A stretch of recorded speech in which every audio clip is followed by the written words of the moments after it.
All right, everybody.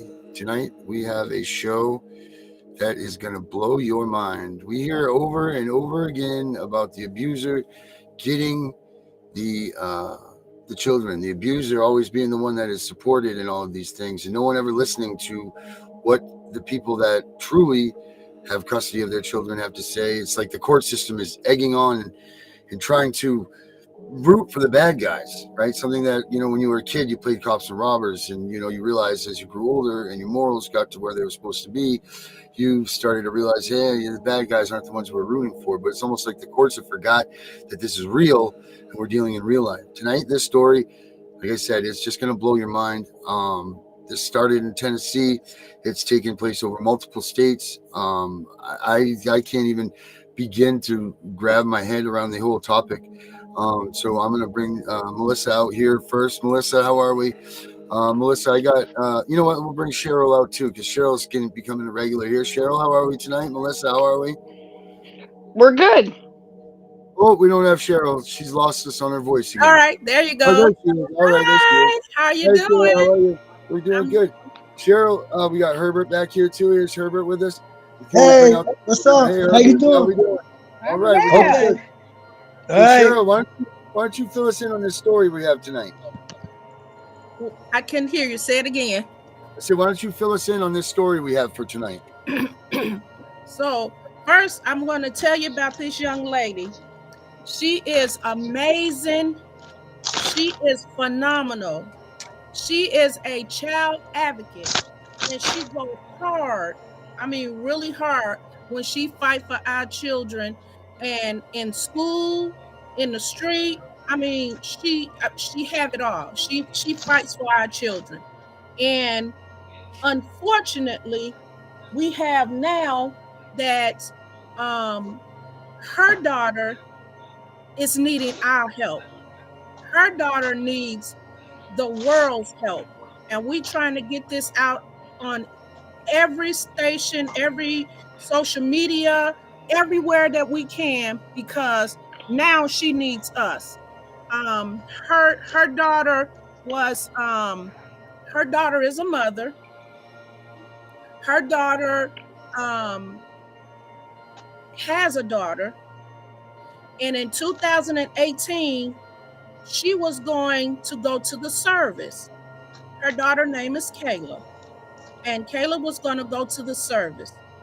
So if you know anything about the service, you have to give custody over to a family member or someone before you could get all the way into the service, because if something happened and you out in the field, someone has to be responsible to take care of the child while you're gone.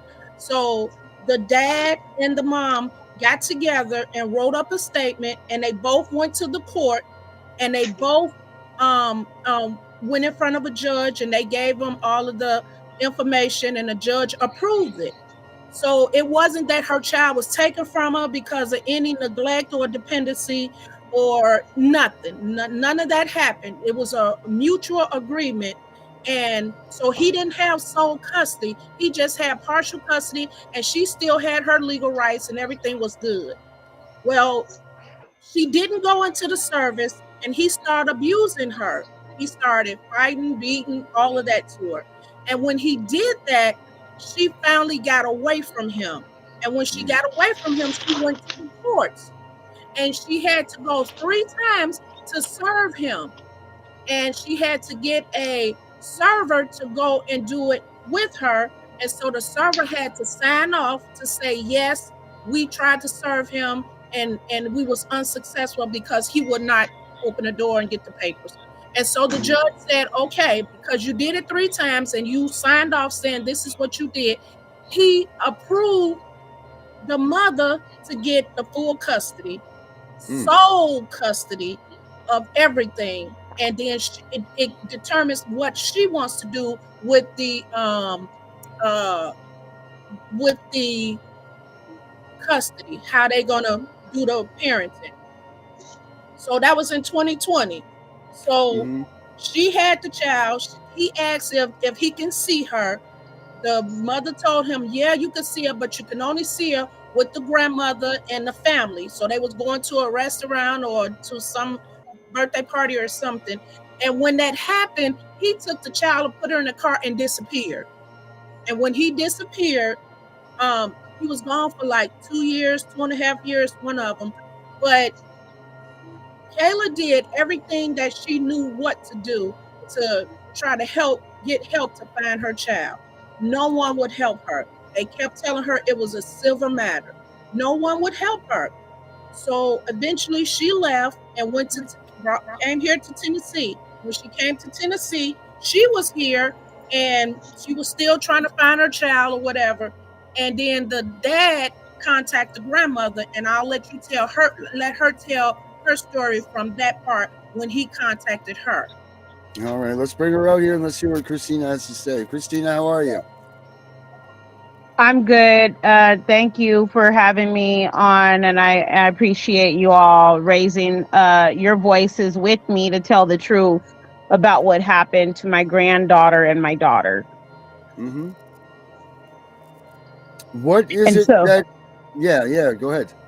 So what happened at the point was actually the school reached out to me, and the school notified me that Iris was abandoned at school and that no one was coming to pick her up and that she had been there for over an hour.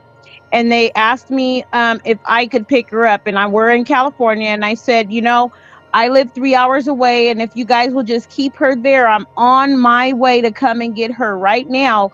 Because what I didn't want them to do, and I'm begging and pleading with them not to call CPS because I didn't want her in foster care. And they told me, well, we can't wait for you. And this isn't the first time that he has abandoned her at school with nobody to pick her up, no phone, no answer text messages, no emails, no phone calls, nothing. And they were trying to call and call, and so it hadn't been the first time, and they finally just reached out to me. And so I was frantically calling and trying to find him, like, what's going on, because I told the school, well, let me try. He is not answering my calls. He's not answering my texts. He's just ignoring everything. And so finally, I sent them a text message saying, if you don't go pick up Iris right now, they're going to call the police and CPS, and you're not going to get her back, and she's going to be stuck in foster care. And I hear from him the next day, and he says to me that basically he can't take care of her. He's out of money. He was homeless and trying to find a job. He can't take care of her anymore. And I said, well, she can come stay with me. And so he puts arrangements through text message for me to meet him to get Iris. He's going to pack her bags and bring her to me. But then he asked me for gas money because he said he didn't have enough gas money to come to bring her to me. And so I told him how much was gas. We have all of this in text, and he says $120. I said, well, I can do 60 and to meet you halfway. Mhm. So I basically had to figure out a way to give him gas money to meet me halfway because he abandoned her at school and couldn't take care of her. I end up meeting him halfway. I get my granddaughter out of the car with her bag of clothes, and she sleep. And so I drive on home. It's about an hour, 45-minute drive, hour and a half. And we put her in the bed. The next day, we're giving her a bath and washing her hair, and I see cigarette burns Oh, all on the back of her arm and some on her back. And I recognized that some of them were fresh and other ones were healing. I see whip marks, like she got beat on the back with something like a cord or maybe a stick. And they were scabbed up, and some of parts of her back were black, like black and blue. Other parts were just trying to heal. So I immediately start taking pictures, and I said, have you seen this? I showed her the pictures of her back because you can't see your own back. And I asked her what happened. I said, I'm going to record this because I'm used to advocating, and I know it's hard to get people to believe you. So I started recording, and she tells me that her dad burned her with cigarettes, but she didn't know if it was on purpose or an accident because he hugged her and said sorry every time he did it. And that he would beat her with objects Alleged. and Well, it huh? said allege. Oh, Allege. I'm so sorry. Well, I have the audio recording, so I'm saying what she told me on the audio recording and what she told me in person. Okay. And Yes. so this was what she indicated to me, and I believe her. So anytime we teach our children to tell an adult when someone harms them or they're not safe or anything, she knows I'm safe and she can tell me. And so I went ahead and tried to notify authorities and tried to file a report. I'm a mandated reporter even still to this day. And mhm. so I reported thinking this is what we're supposed to do. Nobody does anything.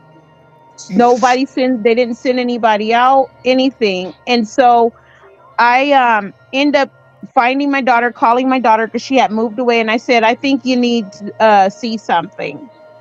And she's like, what? I said, first of all, I want to tell you that I have Iris. Second of all, I want to tell you that there's accusations of abuse by her, and I have the pictures to prove it. And I think you need to come and and get your, bring your custody papers, do whatever you got to do. Send him a notification that you are taking the custody and that you're taking your child back with you. So she does exactly that. She, does exactly that. Months later, he goes to the San Diego court, files an ex parte motion for emergency custody, and says that um, mom abducted the child, is what it says on the paper, and that she's missing school. Took her to Tennessee. Child abduction unit gets involved because the judge accepted that, even though my daughter wasn't notified about court. She wasn't in court and wasn't even living in California, and my granddaughter had already started school in Tennessee. And She was was doing living in well in school. right, was doing well, started therapy, started school, was just living her little baby life. Next thing you know, this escalated to an Amber Alert, a warrant in Tennessee for custodial interference, a warrant in California for child abduction. And I'm talking to the chiefs of police, the sheriff's department, the district attorney's office, and I'm saying, They're ignoring the evidence. Even CPS documented several instances of abuse and reports about him, and they still believed him and didn't want to take the evidence and believe that. And so now, my daughter's facing criminal charges. He has used the system to further abuse both of them, weaponized them as his personal, tool of abuse, and ended up getting my granddaughter back, and we haven't seen her since. Wow. I tried to call and ask if, as a matter of fact, he didn't even come back to California, from my understanding.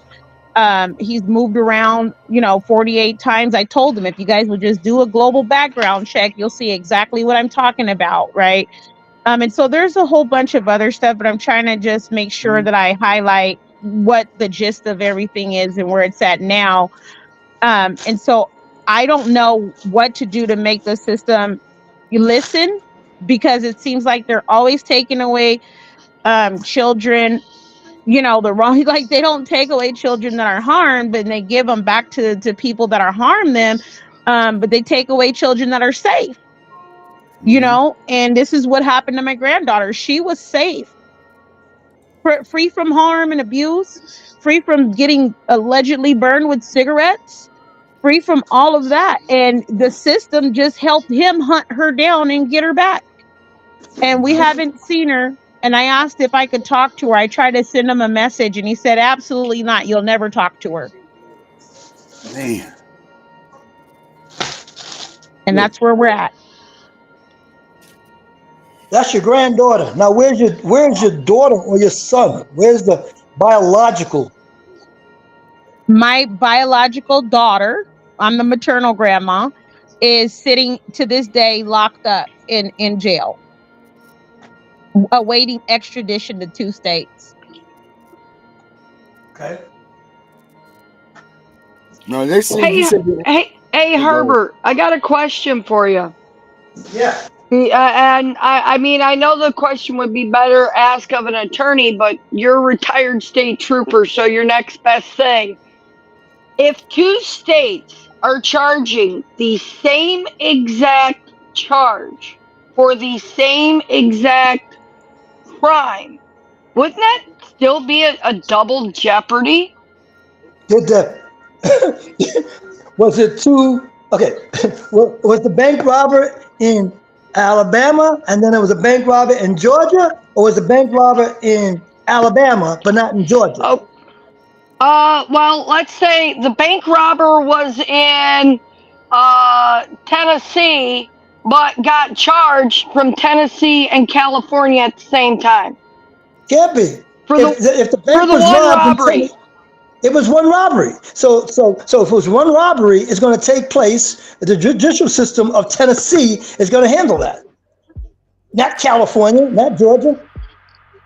Right. But at this point, that's kind of what we're fighting, is the fact that this parent is being charged the same charge by both states. Can't happen. There's more to that story. There's Herbert, there's really not more to that story, because I've been involved from the get-go with it. You telling me that somebody stole some bubble gum from a store in Tennessee, and then California is being charged in 2 states? Yeah. Yeah, no, I can't see that. Even Cheryl could tell you that one. Well, I'm sure if she unmutes herself and hops back in here, that she'll be able to second what I'm saying. And even Christina here can tell you the same thing, that this is one occurrence of quote argued crime, but she's being wrongfully charged in 2 states. Yeah, but the charge has to be in a state of occurrence. Yeah, except for they're not doing it that way. Well, that's how they got to do it. If I stole, in the end, yes, yeah. But at this moment, no. I understand. At this moment, they're all kind of. Yeah, I know, yeah. But the candy store got robbed in Tennessee, and the person stole some bubble gum from Tennessee. Then they're going to be charged for that bubble gum they stole in California? No. And then you're telling me another state also? No. Right, you're saying that it's the same charge. So the same charge is right here from the state, and then another state, just because they happen to be there, they were charged again. Is that what's being No, said? there should be there's an extradition where they'll take that person back to Tennessee. Mhm. That person will be brought back to Tennessee and be charged with stealing other bubble gum. Right, being charged back in Tennessee, not in California, not in anywhere else. No. They both have the same outstanding warrant on the same crime. And both states are extraditing based on that. Yeah. So one is only one person. So what state got the person first? Okay, so this is what happened. The charges came from California, and the mother lived in Tennessee. So when the dad went and got an ex parte emergency hearing, the charges is in California, but because she lived in Tennessee, the courts got involved and signed a warrant to get the mom because she was in Tennessee. But when she asked Tennessee to help protect her, they said they wasn't going to get involved. Right. The judge said he was not getting involved. He did not want to have anything to do until he get a true a certified copy of the court papers. The mother had court papers, the dad had court papers. He pushed his 2018 court papers that gave him the ex parte for the emergency custody, and that's what he used to come to Tennessee and do what he did. What custody? We're talking about somebody stealing some bubble gum from the candy store, and it happened in California, right? Right. Okay. So he's gonna be charged for the bubble gum in the candy store. So if he goes to New York, ex parte can pick him up from New York and bring him back to California. Okay, that's it. Yeah. So New York don't care. New York has nothing to do with that charge. Cheryl, you gave me an example of that when you talk about the people in Tennessee that was rolling up into from Georgia, right? Yeah. Wasn't it Georgia? And then Georgia to Tennessee going to Illinois and got stopped in Tennessee. And then they try to get Georgia to press charges, and Georgia says, "Hell no, we're not gonna have nothing to do with it." That's right. Well, there you go. It's the same thing. Okay. So that's what I'm saying. There's something wrong with that picture. Yeah, what was wrong with the picture is that they ignored the mother and praised the dad. And no, the thing that is wrong is court corruption. That's it. Yeah, that's it. Because the legal authority gave hints and told the bubblegum snatcher to do whatever he had to do if he came to the city. Bring your authorities and you can basically do whatever you need me to do. Right. You make it to the city, you got all the bubble gum you can handle. Right. Exactly. Right. Yeah, the judge gave him explicit directions on how to break the glass and get the whole jar. Yep. Okay. Now, in all real life, does this involve a child? Yes. Yeah. Okay. So that's what makes things a little different, because if it's child, now you guys have to help me with this. CPS is it state or is it federal? State. Okay. So if it's state, then it's state to state. See, if it was federal, then you could dance around from different states with that. But if you're telling me it's state, then it's state to state. Yeah. See, if you commit a federal offense, you could be charged in any state at a federal court. Right. So But they call it a felony warrant. Yeah, it's a felony warrant, but the felony warrant was for a state event, right? Yes. Unless they try to hook it up where they try to make it like, if you commit a crime here, CPS, well, we could get you over here because that's CPS too, and that's called federal. Right.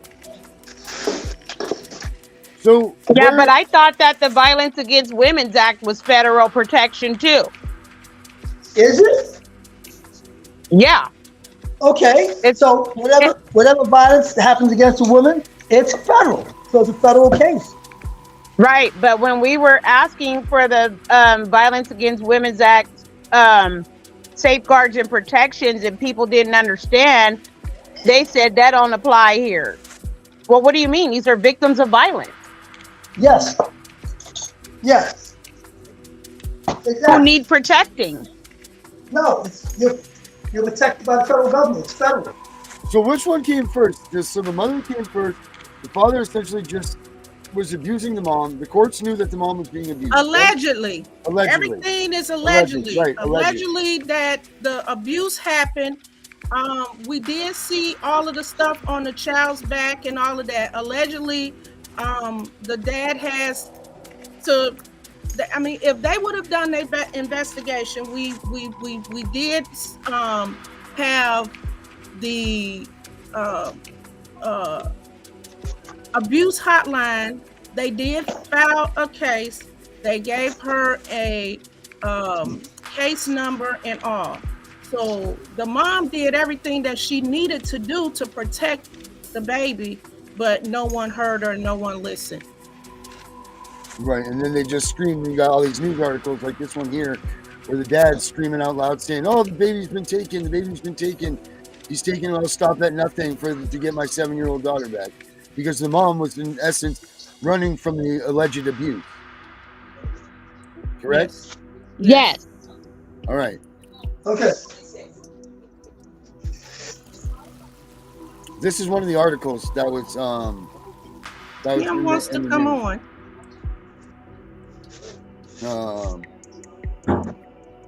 See, the father, it says here, the father of a missing 7-year-old last seen in Murfreesboro pleading to his daughter's safe return home, according to the Tennessee Bureau of Investigations. There she is right there. Now, he knew she's not going to school. I don't know what kind of food or anything like that they're eating, if anything at all. So this guy's straight up lying about everything. And what was he trying to portray to the media as this was just a kidnapping by the mom and she's out of control and this type of thing? Is that what's going on here? That she had came to California and abducted her, and that was it, and that was far from true.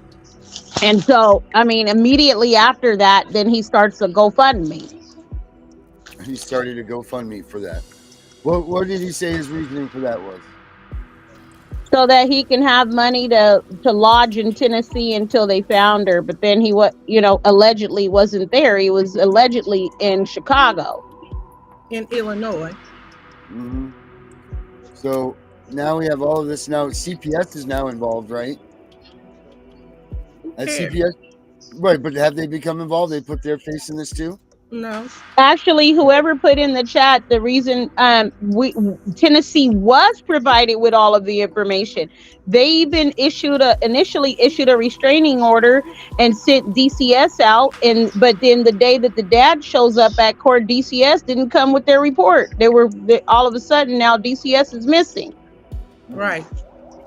She came to the house, got all of the information, got copies of all of the papers that the mom had. She did everything. The day of the court, it was postponed because it was the coldest winter ever. And so after that, they made another court date, and everybody was there except for the CPS worker that interviewed and did the home study and everything of the mom.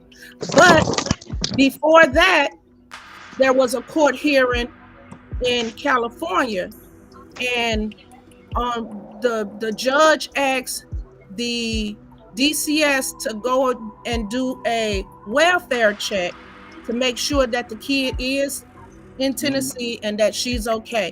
They did that. They talked with the child by herself, and the child told them that my dad allegedly, when he punished me, he'll pour hot sauce in my mouth because I was being naughty, and there were also records allegedly saying that when the child was in pre-K, the school had to call DCS because they said the child clothes was so soiled and she had them on all week. And he said that she had those on because he was trying to teach her that she need to wash her own clothes. So he punished her and made her wear the same clothes every day for a week. Now, this is what DCS had in their report. But right. And she told them about her owies on her back, that he gave her the owies on her back. Right. She told them that. And she also told DCS that he burned her with a cigarette. Jesus. But then it says it in the report. Right. But then when all of that was said, DCS closed the case and said that allegedly, I guess, but they said that everything was fine. The child was okay to be with the mother or the dad. Oh my God. Yes, mine's too. So, but I have a case now that the kids were being abused and everybody knew it, but nobody will remove the kids. Mm-hmm. But I mean, so I don't know if you do or damn if you don't. So what recourse do these children have when these adults are making bad decisions on their life? Especially when they're as young as poor Iris is. She ain't even old enough to be able to speak in court. You know, she was 12, 13, 14 years old. She could say something to the judge, but being 7, very few judges will listen to the child. And this is the problem. Here's a problem where this is the mother's perfectly good mother, capable of having that kid, already been given 100% sole custody of this child. The dad snipes up the kid, gets called to CPS, dirty clothes, burning the kid with a cigarette, all of this, and this CPS people go, oh, they're fine. They're fine. Have the baby. Both, either parent can have it. Really? That's acceptable. That's acceptable means that's disgusting. And here's the problem. They don't have a standard. They're not standardized anything. It's up to them to make the decision. And that's the problem. You know, like that, to me, that's the child that was screaming for help. That's just to me. But now the mom's in jail. She's stuck in jail. How come she has no bail? Why is there no bail? Why have they not extradited her? Like, what needs to be done for that? They didn't give her a bail. So I guess they wait until they transferred her to California to give her a bond. So we don't know why. So yeah, when it was first, California was saying they had issued the warrant. They had $1 million bond, and $1 million? Yep. $1 million. Yep. Unfucking believable. Wow. $1 million for taking her own kid to safety. Yep. Let that sink in. There's pedophiles when I was in jail that got out for $500, for Christ's sake. You know, that's just disgusting. $1 million for this mom that was trying to save her kid. Yep. That's really something to think about. I got a question for Grandma. Grandma, when you first saw the kid with the cigarette butts on the marks and the whip mark on the back and everything else, did it ever come across to your brain to call the po-po so they could be aware of it and it'll be documented? I did. I'm a mandated reporter. I reported it. I brought this up several times. I'm certified as an educator working in the education system as a mandated report.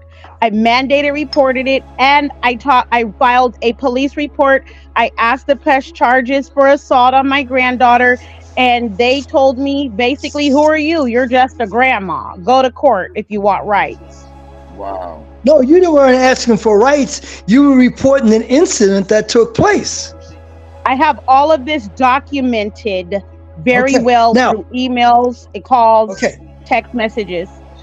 Okay, I got you. So you got to document it. Now, the next thing I got for you is, I know who has custody of the child? Do you have? Because mom is in jail.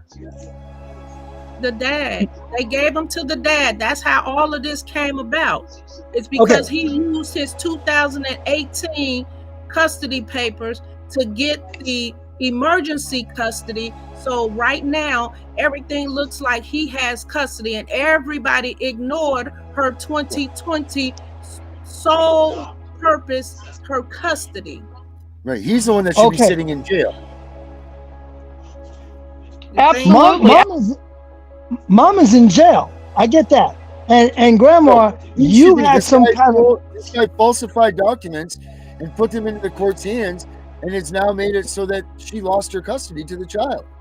She has 2020 custody paperwork saying that the mom has custody, but the father went and used this. The mom or the grandma? Who has custody, mom or grandma? The mother. The mother. The mother who's in... The mother is in jail. Herbert. The mother has true legal sole custody, okay? The dad used an out-of-date, invalid order with this bogus attorney who turned around and filed to essentially steal custody with bad paperwork. Okay, Herbert. The only reason why the mother is in jail is because the mother fled. She left, and they put a felony warrant out for her, and said that the child was endangered, and until they found the mom and arrested her. Okay, so that's the part that you were not getting. The mom she only got in jail after all of this took place. Okay, and then as Darren explained, then we had a clusterfuck. And what I mean by that is when the attorney and daddy got together, then they brought out some old paperwork from back in the day, and to show that daddy has custody. Exactly. Yeah, and that's how he stole the kid, and now that attorney is kind of backpedaling to cover her own rear end, because what she did would be legally called fraud upon the court, and she could lose her license for that. Well, the attorney here in Tennessee said that she didn't have all of the paperwork to see actually who had what, but she told the judge here, that the paperwork that she saw was that the custody that the mom did in 2020 was dismissed because the mom couldn't find the dad, which was far from the truth. But that's how she was able to gaslight the judge into saying what he said, and allegedly, and making all of this happen. All right.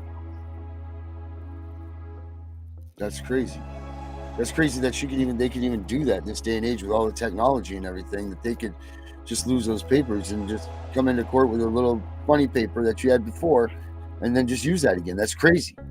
Well, and the thing is, corruption allegedly.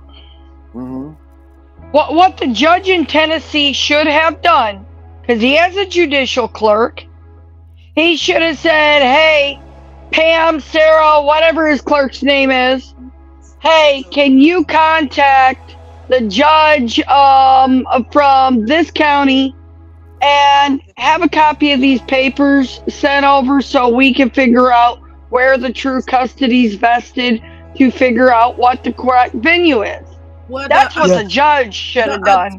The attorney told the judge, you are the only one that can send a letter or send something to California to receive those papers. He said, okay, I want you to go to the clerk's office and I want you to fill out those forms, and I'll do that.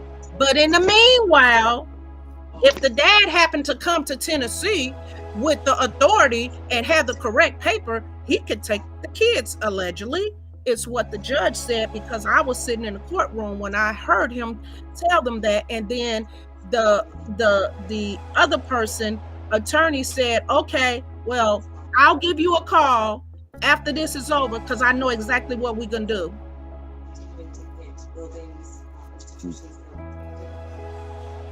And now here we sit.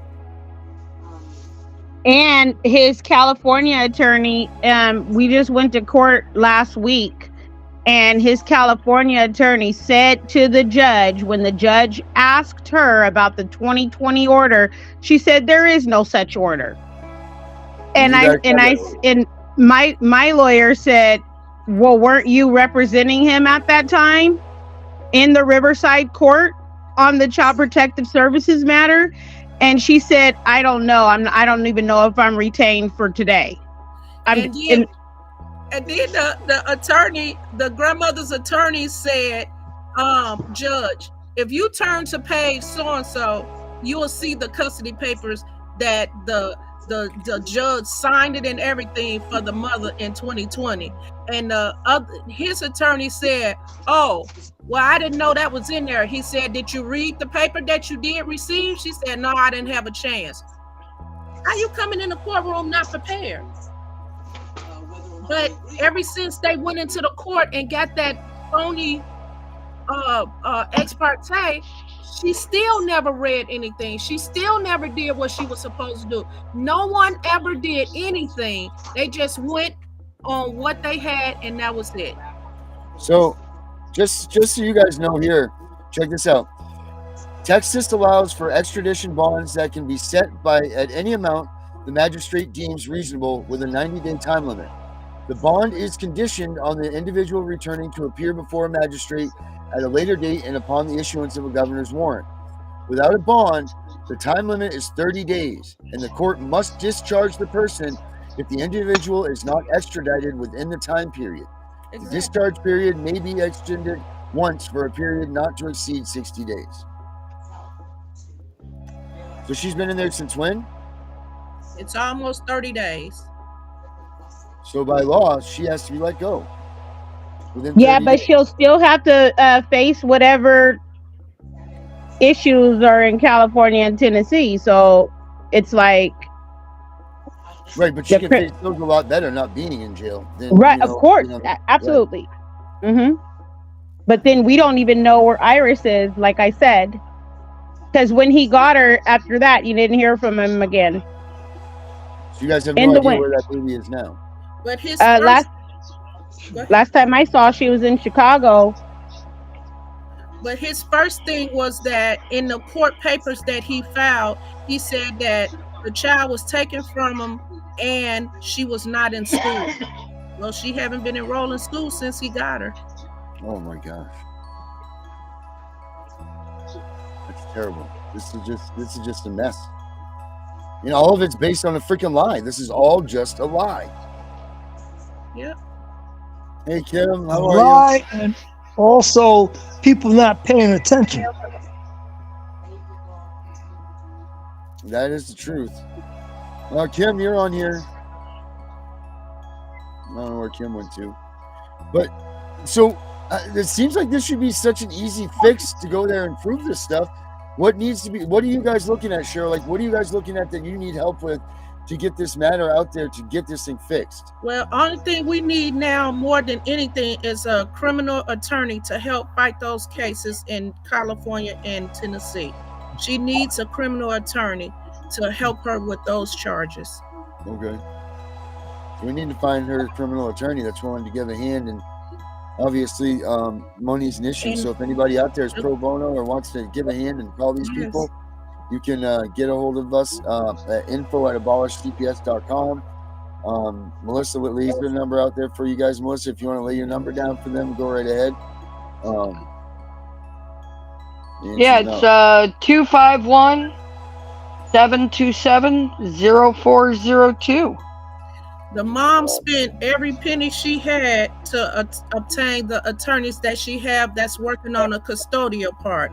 And so now they were separate, the custodial and the criminal. So now we just need help with obtaining a criminal attorney. Okay. Melissa, what's your number again?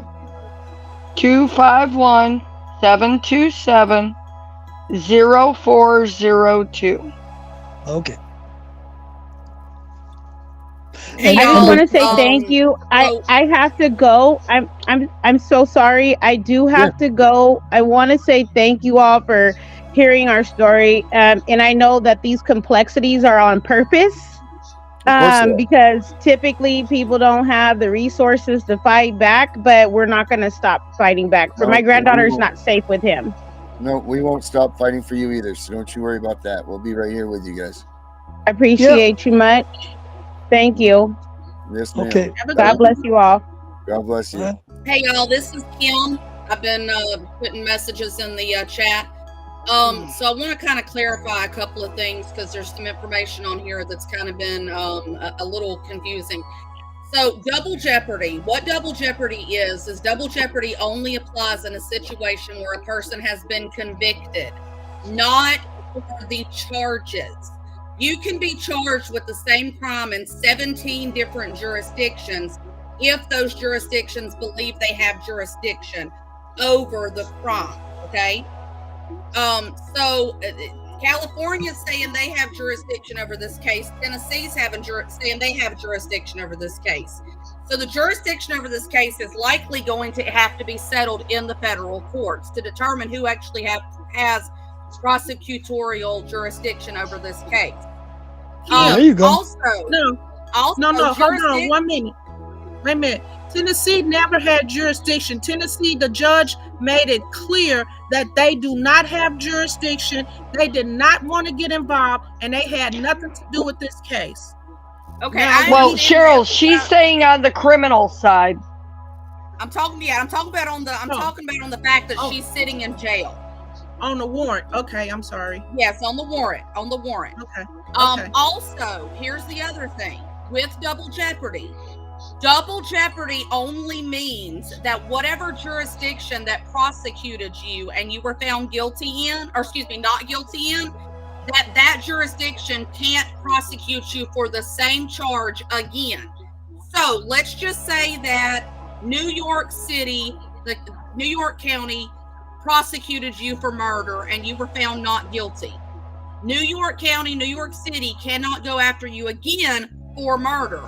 However, the state of New York can prosecute you for that same murder.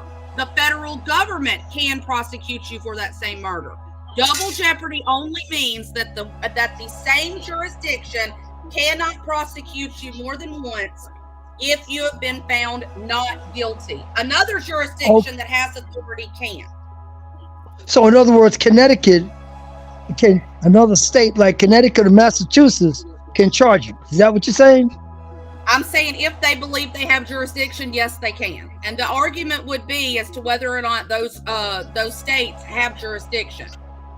So in this situation with this child, the UCCJEA, which is a federal law, it determines which state has jurisdiction over child custody situations.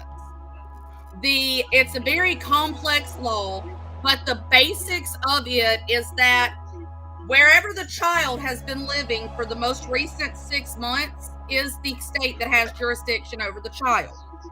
Now, with Tennessee coming in here and getting involved, they obviously didn't have all the information on this to be able to determine that they had the authority to get involved.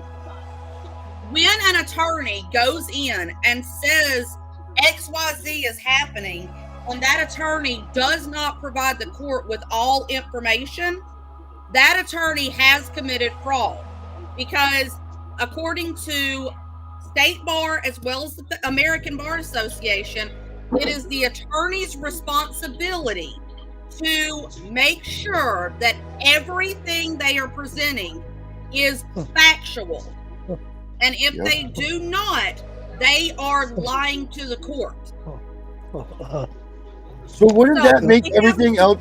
Wouldn't that make everything, if they can prove that, doesn't that make all of these other things obsolete, like a void ab initio? Yes.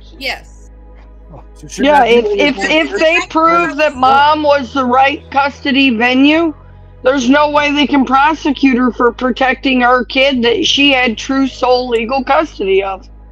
Exactly, and So that's why what I was is it so talking to difficult? Cheryl and Melissa about earlier. Is one of the things that we need to do is I need to be able to take a look at these court records, and we need to take a look at this and find out what information was presented to Tennessee, what information was presented to California, and make sure that both of these courts are aware that they both do not have all the information, and that fraud was committed in order to use the courts to retaliate against this mother.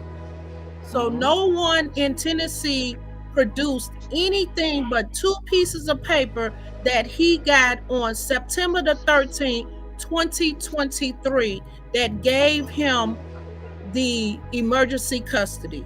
That's the Right. only paper that he brought, that attorney in Tennessee had. The papers from 2018, the attorney in Tennessee did not have those. The attorney in California had the 2018, but it wasn't the whole copy. But the judge in Tennessee said, well, I see that the parents had a parenting program, a parenting rights or whatever put together.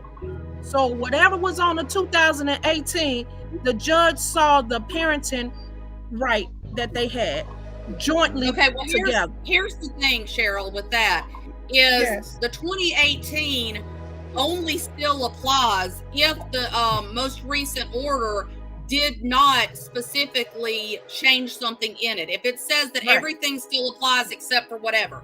So you said that there was a 2018, there was a 2020, and then there was 2023.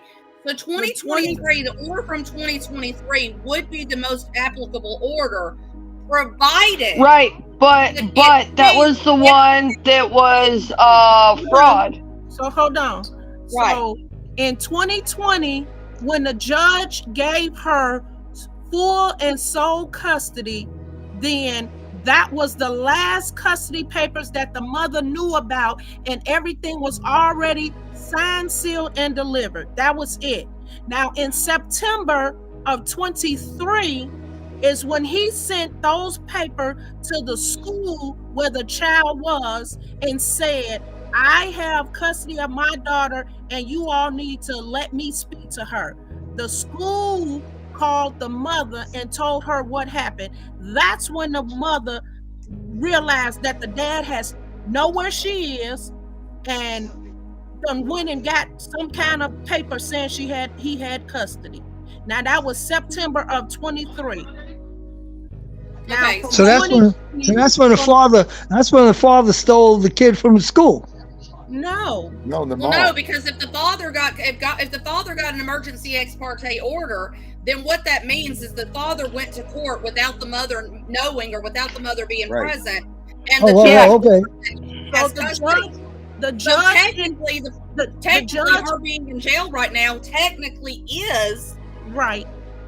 legal. Exactly, it's legal. But the judge asked the attorney that was in court last week. He said, I need to see the paperwork that you served the mother in order for him to get this ex parte. The attorney said, well, Your Honor, I sent her an email. The judge said, hear me. I need you to give me the copy of the proof of service. service that you served the mother in person for this court hearing that took place in September. And she said, well, I don't have that because I only sent her via email. And the judge And there is said, no state in this country where service via email is a legal form of service. and It is that's what the required. judge said. Unless they're still under the guidelines of COVID. Unless they're still going by the COVID No. guidelines. No, this is not. Even under the guidelines of COVID, they can be served via U.S. Postal Service. That's social distancing. They also can be served via publication. There's 2 other forms of service that can be done without actually having to be served Well, in the state of person. Maine has it all wrong because that's what they did during COVID time. Well, I Yeah. mean, if they decided to put in extra provision and overrule their state laws, Which they did. through legislation, Oh, then I that's think the federal different. government did that. Well, but this one wasn't, because Right. that's when she said, well, Your Honor, I haven't been Tennessee doesn't retained have for that. this case. Right, but the whole big Well, picture of it is the 2023 order is all based off of a invalid Right. 2018 order, and the 2020 order, which is the correct current order, is being ignored like it don't exist, and a mother is being wrongfully imprisoned. Right. Correct. But And this child is lost somewhere out in the Chicago area, not knowing what's going on. But it only does not exist because the attorneys that were supposed to be representing the dad said that it didn't exist. That's the Right. And that's where our argument is, Cheryl. That's where we have the advantage. That's where the fraud upon the court falls. Those attorneys. That's where we go after that attorney's license. That's where his attorney went into the judge when he knew or should have known that there was information not presenting. Do you guys not have a copy of that order? Do you not have a copy of that order? The 2020 order? Who? You guys. The 2020 order, yeah. Why can't you just go back to that courthouse where that judge made that ex parte and bring that 2020 order and show him that he was wrong? You're going to have to, but we're going to have to go in and show that it was that the ex parte was obtained through fraudulent means. And the way that we're going to have to do that is go back through with those extra orders. That's what happened. That's what the grandmother's attorney did in court in San Diego, where the dad got the ex parte at. The attorney that was representing the dad, she said that there was never a 2020 court order. And the attorney said, "Judge, turn to page 52. The judge turned to 52, and that was the whole court order with the judge's signature with the stamp on it that said full and sole custody. Wow. So that's some. When the And grandma he asked said him, corruption. and the judge asked the attorney, "Did you read this? Were you given these papers to appear in court today?" She said, "Yes, I did." He said, "Well, did you read what you received?" She said, "Well, I didn't have time to read it." He said, "Well, that's not my fault, but here's the custody papers right here." And then that's when she told him that she was never hired to represent him, and so there we are. Well, and one beyond that, the father never even showed up for court because he's in Chicago and court's going on in California. Well, he's in Illinois. The thing is the fact that he never paid her to represent him is irrelevant. If there was ever an agreement for her to represent him in any other time, then she has the legal right to continue to represent him until she withdraws from the case. Exactly. She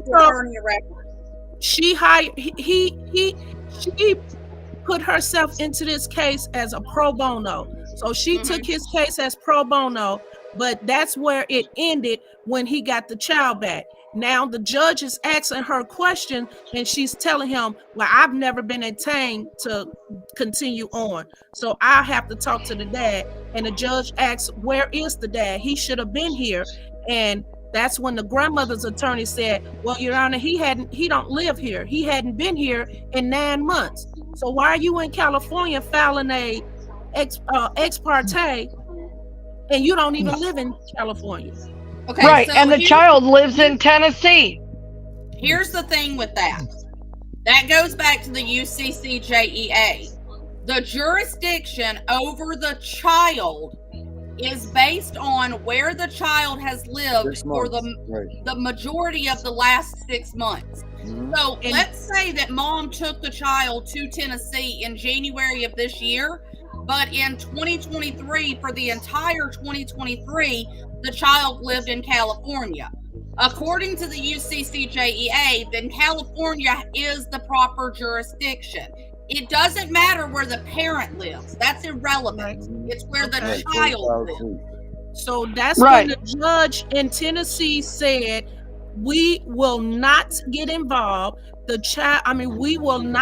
We are not establishing jurisdiction here, but the child has been here almost a year in Tennessee." Now, the other thing is that there are lots of courts that do this. I know there's several courts in Alabama that does this. whenever they put a custody order in, they will write into that custody order, this court retains jurisdiction for XYZ amount of time.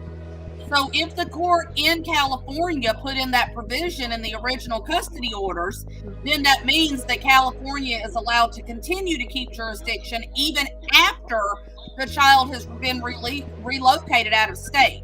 And the only way to do anything to change that is to request for them to relinquish jurisdiction. So I think I'm not for sure, but I think that in the mom's custody paper, the judge specifically said that the dad is not allowed to take the child out of the state without permission from the mom. Yeah, it seems like we got a lot more things to cover here, guys. This is a big story, and we need to keep an eye on this one for sure. Cheryl, that's Yes. you again. You right in the middle of all this stuff, baby. Oh, no, please don't say that. No. Do you guys have any last questions for Cheryl? Well, then I guess that makes me as big of a troublemaker as Cheryl is, because I've been right in the middle of it with her. Yes, I really appreciate you all listening to the grandma and Kim. I just want to work with you more, and we're going to try to get everything that we need to get so you can see what's going on and we can figure out what we need to do. Get this little girl back to her mom so they can go back and living in their life. Yeah. Absolutely. As soon as I get those court documents and have a chance to take a look at them, I've got a couple of ideas based on everything that I've been told so far. But again, I need to see the court records so that I can make sure that we're going in the right direction. And I've got quite a few things up my sleeve that we can go ahead and use on this. Okay. That sounds good. That sounds real good. Yes, that sounds great. All right. All right, guys. Thank you guys very much for coming in tonight. We will be definitely checking up on this show. It was great to see you again. Thank you for coming on. All right. Sorry, Melissa, you are there. Herbert, I'll see you later. And Kim, thank you so much. And everybody else, this is the way it's going in this country. Corruption at its finest. Please pay attention to this. Make sure you take the National Action Network, the Middle Tennessee division. Make sure you guys check them out. Stay with us. Keep with this story. This is something that needs to be fixed. It needs to be unraveled, and this little girl needs to be brought back to her mom, and they need to move on with their life. And his dad needs to pay his time now because he done screwed up. I'm CPS Punisher. I'm out of here.